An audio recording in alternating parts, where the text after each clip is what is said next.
Hello gamers, Agafor here and welcome to 30 more tips for DayZ Standalone, this time for 0.53 and the very first patch of 2015. As always, the tips in this video are up to date with patch 0.53, and if you believe any of the tips in this video are wrong, just let me know in the comments. That said, tips time.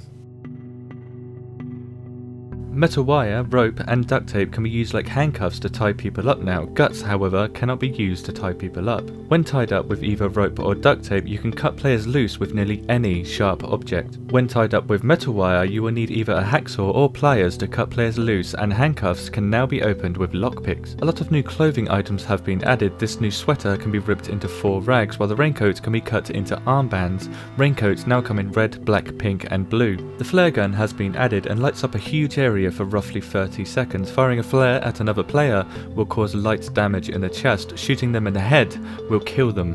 Compasses, surprisingly, still do not work in this patch, but north is consistently pointing roughly east, so it is possible to navigate in this patch with a compass. Many new melee weapons have been added in this patch. The hay hook works as a knife, the hatchet works as an axe, the ice pick works as a pickaxe, and the field shovel works as a shovel. A new medieval weapon called the flanged mace has been added to castle spawns. I was expecting this weapon to do a lot of damage, but it simply does not. However, the ice pick and hatchet are very good weapons, 2-shotting zombies in the chest, but have a much smaller range compared to their counterparts. A new large graveyard has been added just north of Berezino, and Skaliski Island has been turned into some sort of tourist attraction with a new castle and downsized village. There is also a new large prison building on an island south of Kamenka. This prison spawns pretty much everything you would find in a police station and long barracks building. Expect a lot of PvP when you go here. But don't worry about losing your gear during the swim. Backpacks, vests and guns no longer fall off your character while swimming. Muzzle flashes now appear when firing any gun, and guns that use supersonic ammo, which is pretty much every single gun, now make new cracking sounds when fired. The amount of V3S spawn points has roughly doubled, but the amount of V3S that can spawn has tripled, so the chances of finding a V3S at a particular spawn point is now 10 to 1, changed from 14 to 1. The V3S can be used to roadkill players again, is now persistent on persistent servers, and currently spawns with a full tank of gas. The water bottle and canteen can now be used to refill your V3S as a gas pump, and the gas can be filled with water to drink. The renamed plastic bottle now holds 1 litre, where the canteen only holds 0.75 litres, making the plastic bottle the better container. This may change in future patches. Because you can fill these two with gas, you now have the ability to drink or force drink gasoline, which has a chance of giving you medium sickness when consumed, easily cured with charcoal tabs. Gas pumps can now take a lot more damage compared to 0.52's gas pumps. We're not exactly sure if they can blow up in this patch, but we put 30 rounds from a Mosin into this one without it exploding. Fireplace kits now have a new model and require either 3 logs or 5 sticks to craft into fireplaces. Placing anything inside a fireplace will slowly ruin it. Place meats you wish to cook in a cooking pot while it's on the ground, then place it on the fire.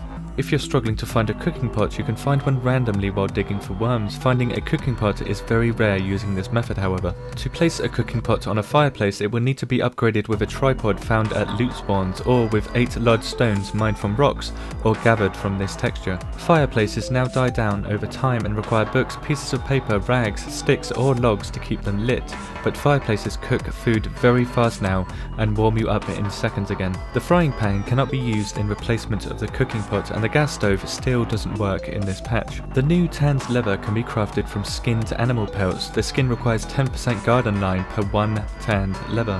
You get 2 tanned leather from boar pelt, 3 from cow pelt and 4 from deer pelt. The leather sack can no longer be crafted with a deer pelt and knife, but the improvised leather bag can still be crafted. In order to craft with tanned leather, you need to combine it with a leather sewing kit. You can make a full leather set including a very nice 10-slot vest and the leather sack that was previously crafted with a deer pelt. Zucchini seed packs have been added, and so has the ability to cut seeds from zucchinis, meaning you can grow and harvest these vegetables now.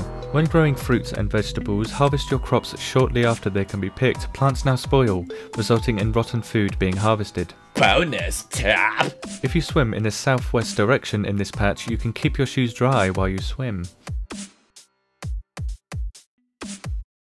Although a lot of bugs from 0.52 remain in 0.53, I'm happy with the focus on anti-hacks and persistence the developers have taken in 0.53. On top of that, the prison island is fantastic and we're seeing more and more core features of the game, such as cooking, become moulded with more detail. I've had a lot of fun in this patch already and look forward to playing it some more. Thank you for watching, enjoy submarines while they last, and I will see you in the next video. If you play on the WOBO community server, the WOBO Intervention Force is on TeamSpeak to help you with any problems you might have on the server.